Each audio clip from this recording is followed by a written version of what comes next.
Egipto, tierra de faraones. La civilización egipcia se desarrolla en el río Nilo, pueblo pacífico, aislado y muy conservador en todas sus tradiciones, con una organización política, social y cultural fuerte.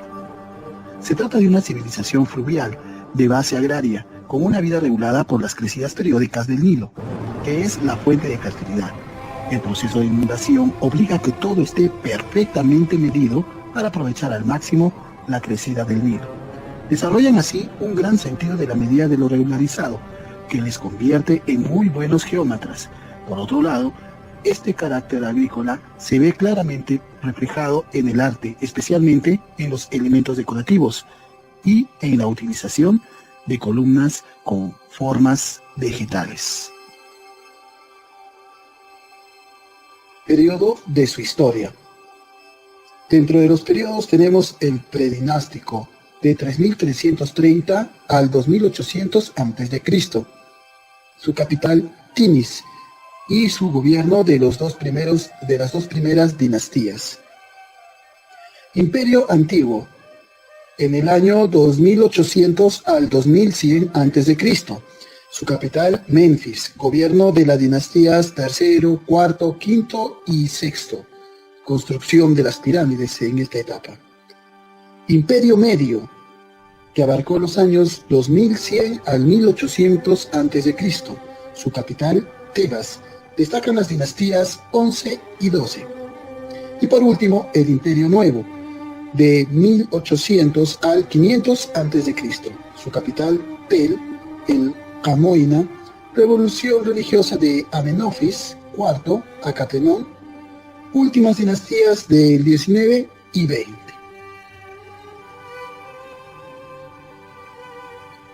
Su concepción religiosa es muy compleja y es la que determina todo el arte. Las únicas motivaciones artísticas son los dioses y la idea de la vida de ultratumba. Son obras realizadas para la eternidad que glorifican el poder del faraón, al que consideran un hijo encarnado de Dios en la tierra.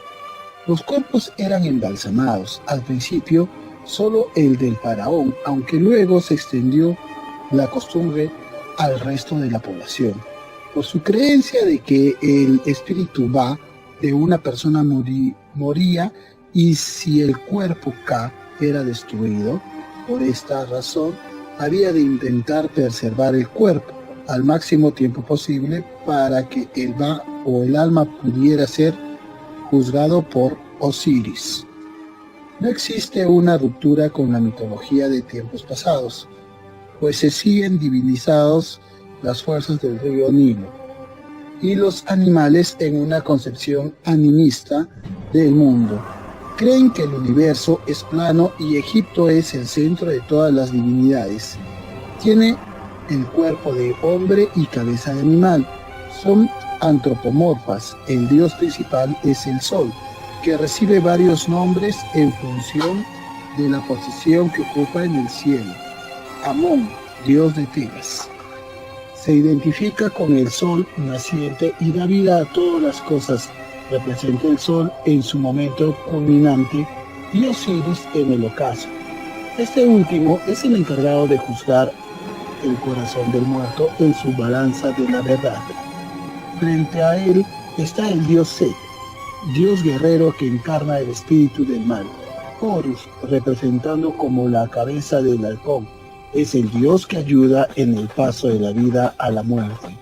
Isis, madre de Horus y esposa de Osiris, es la diosa de la agricultura, de la maternidad y de la belleza. Sus lágrimas inundan en el río Nilo. Hathor es la diosa del cielo, de la ganadería y del amor. Se la representan como una vaca o una mujer con cuernos y la luna.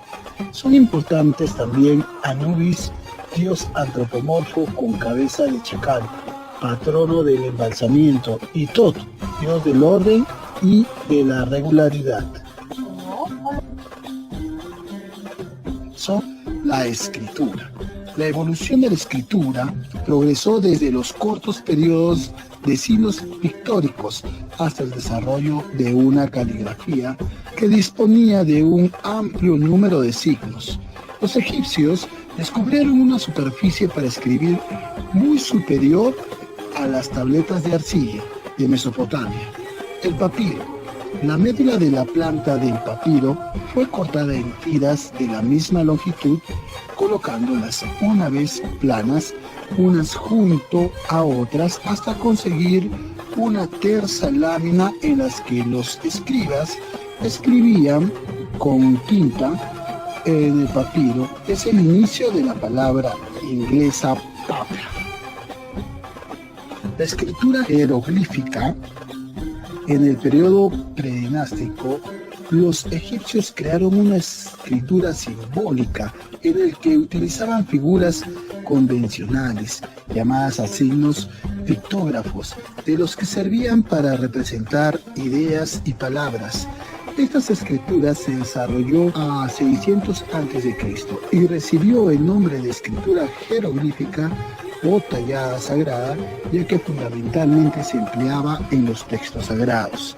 La forma inicial de esta escritura se modificó para facilitar su utilización en escritos de carácter administrativo y comercial, dando con ello lugar a otros dos tipos de escritura más simplificada: la hierática, que al no ser sino una reducción de la jeroglífica, resultaba aún demasiado complicada para ser utilizada por la gente común, y la demótica, que sustituyó a la anterior a partir del siglo XVII a.C.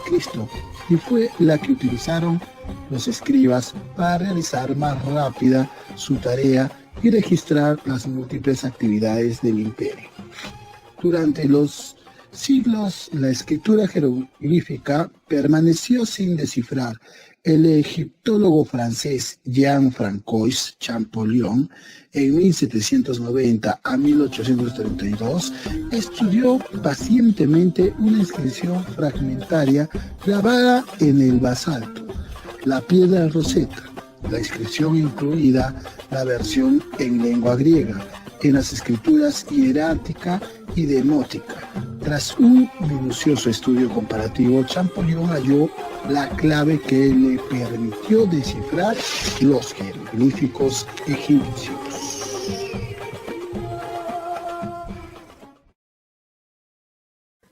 Los egipcios creían en la vida después de la muerte. Por eso, a la persona fallecida le dejaban en su sarcófago el libro de los muertos, una guía que los ayudaría en su viaje al más allá.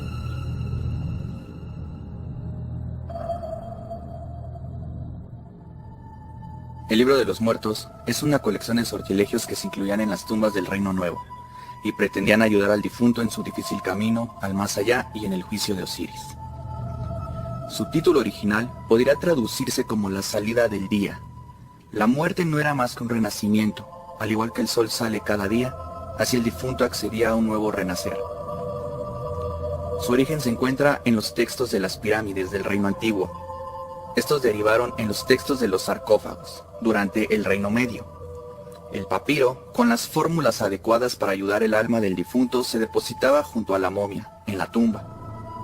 El libro no solo comprende fórmulas para superar el juicio de Osiris, sino también pasajes para que el difunto reconozca a los dioses que le serán favorables o para que pueda orientarse en su viaje por las 12 regiones de la Duat. Eran los sacerdotes lectores los encargados de leer ciertos pasajes del libro hacia la momia. El propósito de los textos de las pirámides, antes de que estos se plasmaran en los papiros, era ayudar al faraón fallecido a ocupar su lugar entre los dioses, en particular a reunirse con su padre divino Ra. En este temprano periodo de la historia egipcia, el más allá se situaba en el cielo, en lugar del inframundo descrito en el libro de los muertos, ya que al principio, durante la dinastía quinta, solo a los faraones se les acostumbraba a ponerles dicho libro para que ocuparan su lugar de entre los dioses. El libro de los muertos posiblemente se hacía en lo que se le llamaba la Casa de la Vida, lugar vinculado a los templos para el estudio de la religión. Ahí se diseñaban rituales, originaban mitos y creaban los textos funerarios. Había dos formas de obtener el libro. La primera era ordenándolo y por consiguiente se tenía que pagar un alto precio, ya que este era personalizado y único para el propietario. También se sabe que ya había libros hechos, como se conoce hoy en día como plantillas, y solo al momento de pedirlo se le ponía el nombre de la persona fallecida. Al principio, el libro de los muertos era solo para los faraones, ya que era muy costoso tener un pergamino personalizado. En la Edad Media, estos empezaron a ser accesibles para todo tipo de personas, ya que querían que sus fallecidos también tuvieran este tipo de atenciones e instrucciones hacia el más allá, ya que se creía que si no contaban con este pergamino lleno de conjuros, el fallecido no encontraría la inmortalidad ni el descanso eterno. Nos remontaremos al año 1250 a.C., la historia de un escriba que corresponde al nombre de Ani. Ani se dedicaba a llevar el conteo de las ofrendas que le llevaban los dioses al palacio, ya que era escriba del faraón. Ani parecía estar más preocupado de qué le pasaría en su muerte que el estar viviendo su vida. Por esta razón, y tras noches de tormento, manda hacer su pergamino costándole medio año de salario, y tardaron algún tiempo en que se lo terminaran. Los sacerdotes ayudaban a escoger tu tipo de papel de acuerdo a tus posibilidades. Los libros contenían un máximo de 189 capítulos, lleno de instrucciones y conjuros para que el viaje a la inmortalidad fuera exitoso. Dentro del ritual que se le hacía a los muertos, estaba la momificación y el dejarles un escarabajo con un conjuro escrito que decía: no robé, no maté, no mentí, tengo un corazón puro y debo salvarme. El escarabajo en las creencias egipcias hace referencia al sol naciente, un nuevo día, lo que en términos de los muertos hace referencia a renacer. Ya en el inframundo empezaba la aventura de la muerte, lleno de obstáculos, demonios y tentaciones, pero el tener tu libro te facilitaría las cosas, ya que todo estaba escrito ahí y lo único que tenías que hacer era leer los conjuros para salvarte y seguir las instrucciones para llegar a la fase final, el juicio de Osiris. Una de las fases más difíciles que nos encontramos en el más allá es la confesión negativa. Tenías que enfrentar a 42 dioses y a cada uno negarle un pecado que hayas cometido, ya que si mostrabas dudas o flaqueabas y no sostenías tu palabra, las puertas no se te abrirían y estarías pereciendo en algo como lo conocemos hoy en día como el limbo. Al tener tu pergamino en tu poder, este juicio te sería más fácil, teniendo éxito en tus respuestas, y así se te permitiría pasar a la última fase, en donde Osiris estaría listo para el pesaje de tu corazón, y así saber si pertenecías a entrar a la eternidad o perecer ante la bestia quimérica llamada Amit.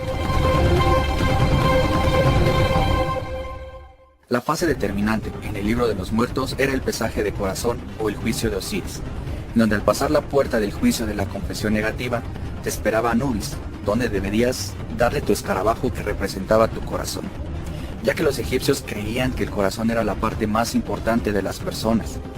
Era en donde está tu esencia, tu inteligencia, tu nobleza y el valor que tenías.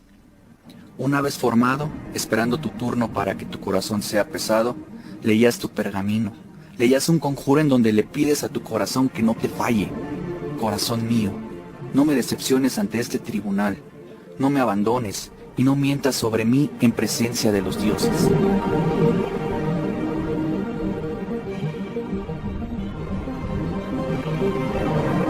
Anubis recoge tu escarabajo, tu corazón, lo pone en la balanza. La diosa Mat pone su pluma al otro lado de la balanza. Mat representa la verdad, la justicia, el orden y el equilibrio. Si tu corazón pesaba más que la pluma, adiós a tu inmortalidad, adiós a tu descanso eterno. Te esperaba la quimera Amit para ser devorado por no tener un corazón digno de entrar a la inmortalidad. Los egipcios tenían miedo a ser olvidados, y este era su verdadero castigo, que al ser devorados, tu corazón deja de existir, y por consiguiente, nadie te recordará en los años faltantes del mundo. Si tu corazón era digno, pues bueno, bienvenido a la vida eterna, a disfrutar de una eternidad en campos de paz.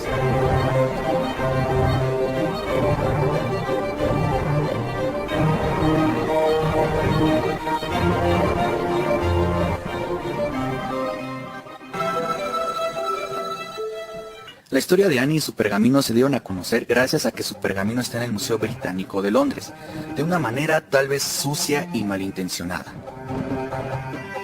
En el año 1887, un escritor egiptólogo de nombre Ernest Wallis Budge, que trabajaba para el Museo Británico, había adquirido muchas antigüedades de Egipto, y en ese año fue enviado de nuevo por más piezas para el museo.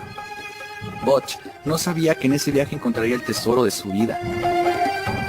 Se dedicaba a comprar piezas que los mismos egipcios saqueaban por unas libras. En una de sus adquisiciones, al ir a un lugar escondido en donde se hacía el trueque, una caja llamó la atención de Budge. Al abrirla, descubrió que se trataba de un pergamino, un libro de los muertos. Al ser el egiptólogo, pudo leer algunos jeroglíficos y darse cuenta que ese libro le perteneció a un tal Ani. Budge fue aprehendido por las autoridades de Egipto por saqueo ilegal de la nación. Por dato, al saqueo masivo que hubo en Egipto se le llamó la violación del Nilo. Budge cuenta en su diario cómo escapó de la cárcel, ya que había un hotel al lado de la bodega que compartía pared en donde decomisaban las piezas, ideando así perforar una de las paredes del hotel y así sacar el pergamino de Ani. A su llegada a Londres, Budge corta el pergamino para que le fuera más fácil traducirlo y venderlo en más piezas, quitando al mundo, hasta el momento, la única posibilidad de encontrar un libro de los muertos en su tamaño original.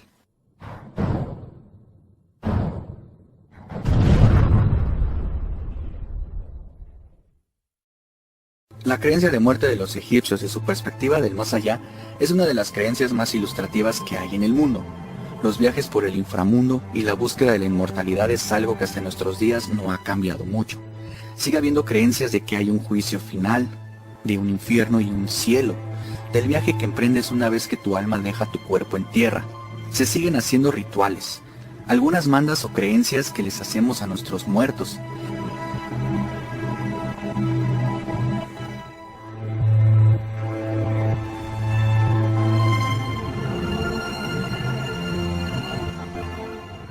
Y esto proviene de una de las culturas más misteriosas e interesantes del mundo, como los egipcios.